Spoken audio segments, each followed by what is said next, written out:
From Transport Topics in Washington, D.C., this is Road Signs. Here is your host, Seth Clevenger. Thank you for listening to Road Signs, the podcast series from Transport Topics that explores the trends and technologies that are shaping the future of trucking. In this episode, we're going to examine the evolution of connected truck technology.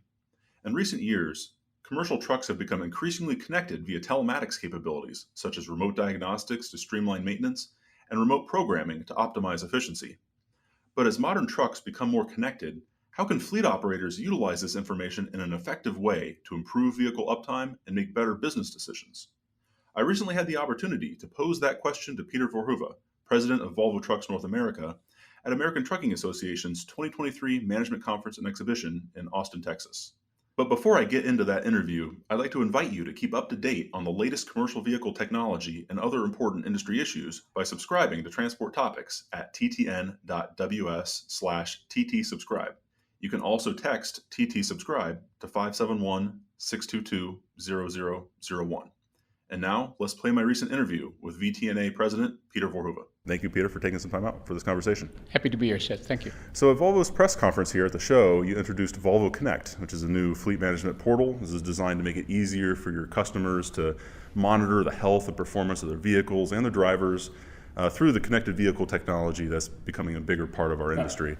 So just tell us how this expands on Volvo's existing connected truck services. Of course, this has been many years now that Volvo's offered remote diagnostics and other services like that. How does this take it to the next level? So we had these different services, remote diagnostics, remote programming, over-the-air programming, basically what we're doing right now. And then we have some new services. So what we're doing is we're bundling it all together into one platform. And that platform can be your phone, it can be your computer.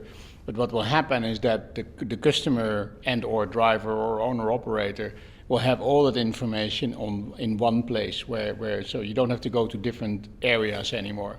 What is a very good the feedback we got from some of some of our pilot customers. Most of them have fuel information, right? But what is good now is that you have that remote programming. Also in one place, so you open your phone and then you see exactly what's going on. Today this needs to happen, that needs to happen, this is what my fuel efficiency was doing. But also, I think that's very strong, there's a lot of safety related information. Sure. Braking, cruise control, seat belt, etc. And those are all things, it's feedback for the driver, it's feedback for the fleet to further increase the safety of the operation. And I think that in nowadays society is extremely important. But the punchline is it's all in one place. Right. And so we have what we had, what we are now developing, and it will be a place in the future to develop everything. And from that point of view, that's why we came with the example of an iPhone on wheels, because you will be able to get apps in the future for your truck on your phone. Sure, and as you mentioned, Volvo Connect does incorporate data from these existing services. Remote diagnostics, of course, has been out there for a decade plus now, and that was probably the first big step in this area. This is gathering fault codes and presenting this information remotely, and also allowing fleets to coordinate with dealers and proactively manage repairs and maintenance as needed.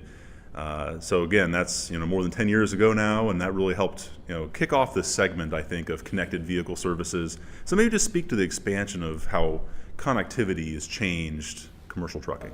I think we need to start with the statement, data is king, right? I mean, we went through data mining, data analysis, and data has become, in all industries, not only in the trucking and the transport industry, but data is really, really key. And the ability to translate that data, to analyze that data into useful and manageable pieces of information, that basically helps fleets, small fleets, big fleets, owner operators. It helps them to drive a higher level of productivity in their fleet.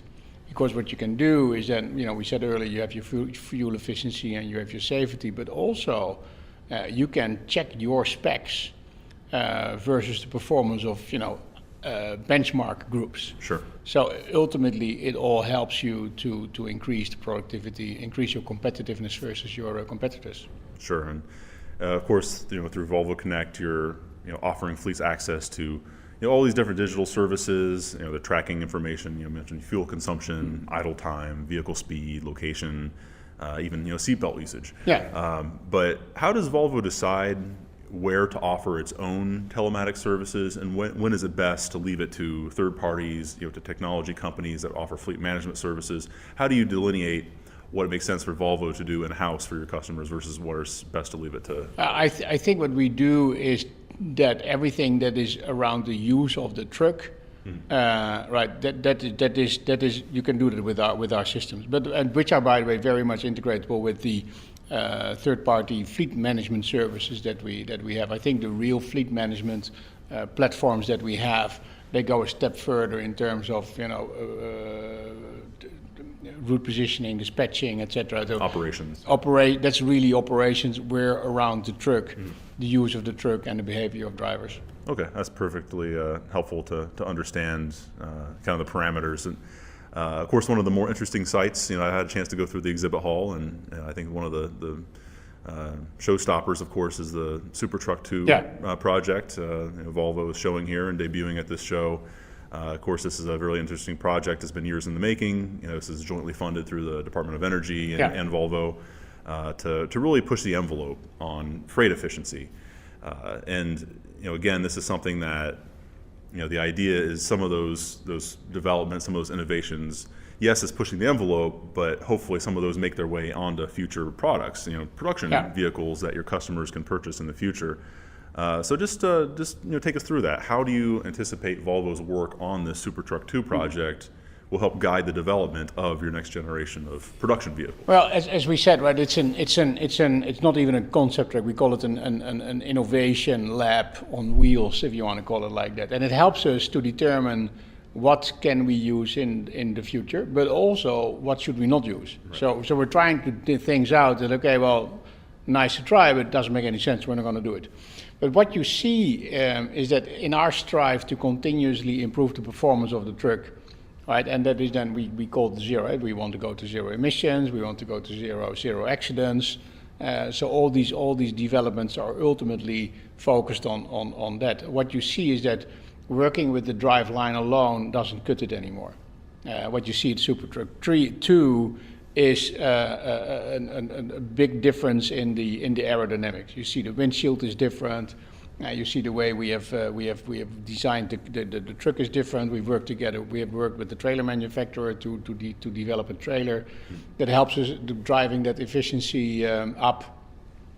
So, without going into too much detail, some of these elements you will find back in the production in the future, and some of them you will not find back. I think if you look at the truck, I think that you can expect something in terms of aerodynamics.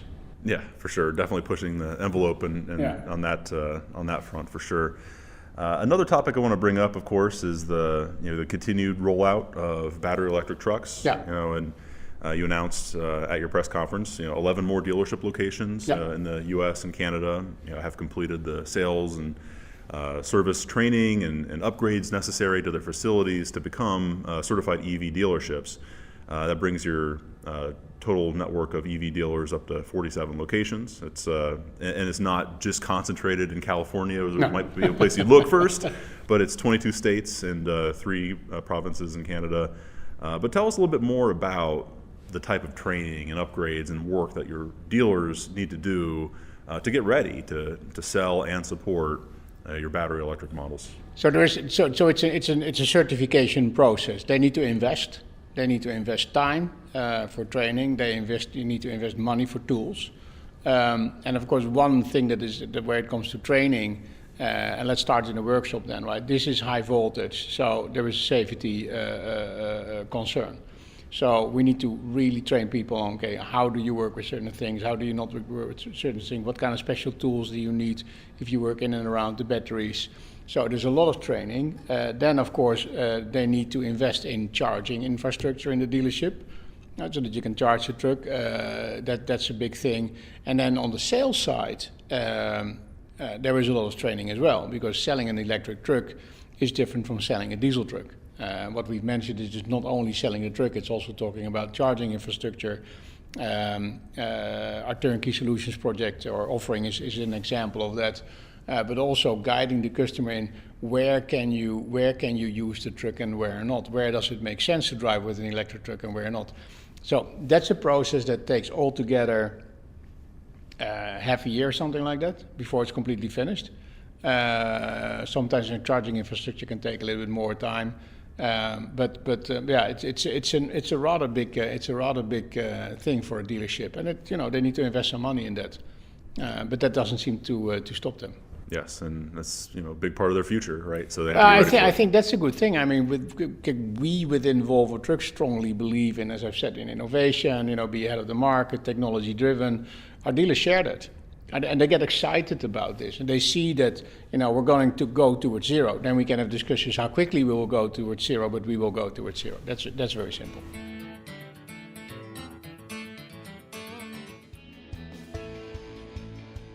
Are you feeling the pain of tolls eating into your fleet's bottom line? If so, I want to tell you about BestPass. They offer universal toll management that provides streamlined toll payments, nationwide coverage, and 24-hour account access in a single, simple account. Over 15,000 fleets rely on BestPass every day to eliminate the headaches of toll management. That means saying goodbye to paper toll bills, managing multiple toll accounts, and zero visibility into toll spend. Upgrade your toll management in 2024 by visiting www.bestpass.com or calling 888-410-9696.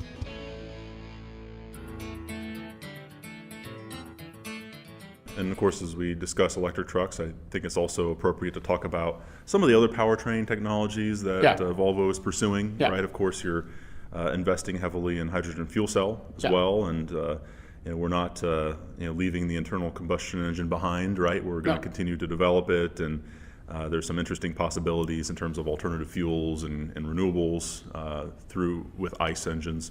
But tell me how Volvo is balancing all these simultaneous development paths, because it's not just diesel. It's there's battery electric, there's fuel cell, there's the future of the internal combustion engine. So lots of different development pathways in terms of a sort of an engineering and development challenge. How do you balance those at the same time? Well, balancing, but also just doing whatever is necessary. So you see, we've significantly increased our R&D initiatives. Now we're spending much more on R&D than what we did maybe 15 years ago.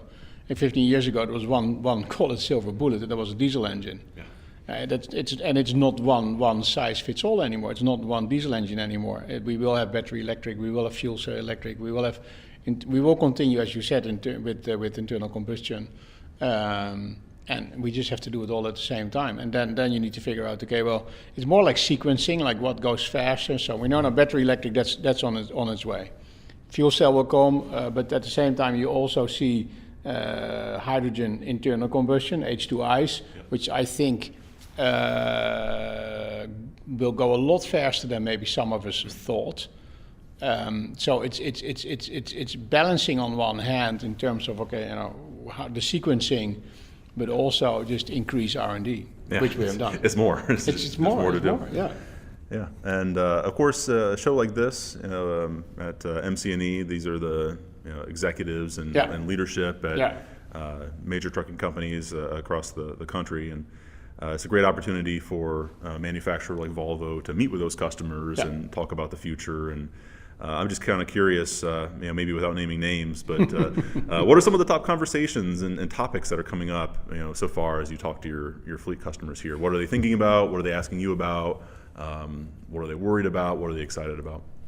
So first of all, it's a great networking event, and you're right. I mean, basically all the decision makers are here. I mean, we're talking CEOs, CFOs. I mean, everybody is here, so that's great. And we use the show obviously to discuss 2023 market, 2024 market.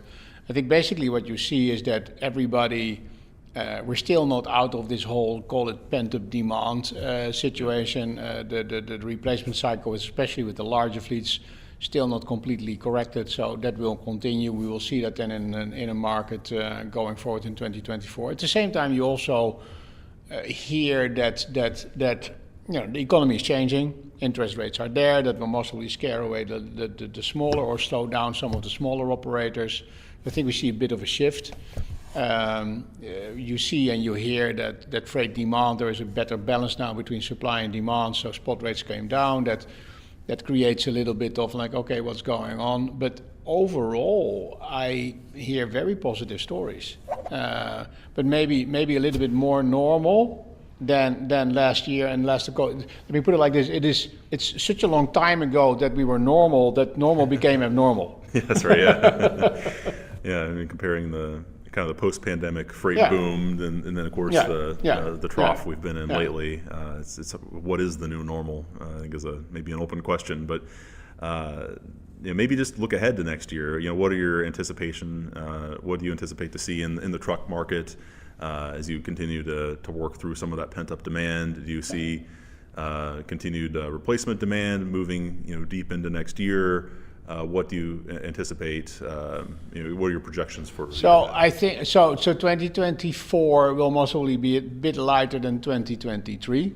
I still believe that the whole supply chain situation, it will not be completely solved. There will still be issues left and right, maybe not as much as in 2022 and 2023, but we will still have the supply chain is still not completely there. The supply chain on EMOP is young and comes with its ups and downs, if I might call it like that. When you read in the press, that it's not easy, so to speak. So I think that there we will see some supply chain issues. Other than that, I think it's gonna be a fairly strong market next year. Okay, and then maybe a final question I'll leave you on, just top priorities for Volvo Trucks, as we kind of close out 2023 and look ahead to the new year. You talked about some of the product developments and launches at your press conference here, but what will be top of mind for you as you move ahead? Top of mind is obviously helping our customers, driving customer satisfaction, help our customers to be better than their competitors, so to speak, or to help our customers to satisfy their customers. That's top of mind, and we do that by driving this sustainability strategy very, very hard. We will go faster and harder on electric trucks, of course, in cooperation with our very good partnership. We will be very much focused on making sure that demand and supply are aligned, and just make sure that our customers are successful. That's the most important thing. And towards zero, right? Zero accidents, zero emissions. Yeah, well, that's the goal. We'll see how long it takes to get there, but you aim for the stars. But what we said is that zero accidents and zero emission, those are very bold goals. I mean, zero emission will not be before 2040, but if you want to get there, then you need to start right now. Mm-hmm. Zero accidents is a bold one, but I think if we aim at that, then it will only get better every year. For sure. Well, hey, this has been an outstanding conversation as always, but I think we've reached a good stopping point here. So thank you again, Peter, for sharing a little extra time with us, and your insights are valuable as always. My pleasure, Seth. Thank you very much.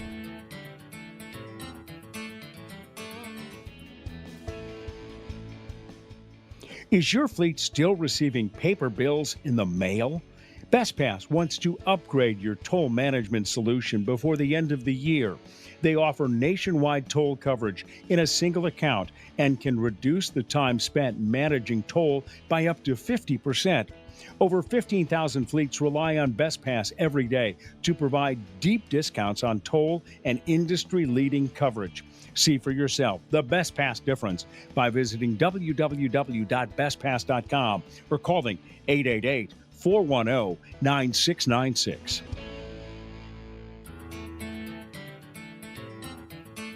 Before we close, let's take a moment to revisit our original question.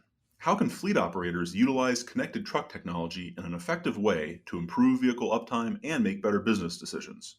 As we've heard during this episode, connected vehicle technology has become a core element of commercial truck development.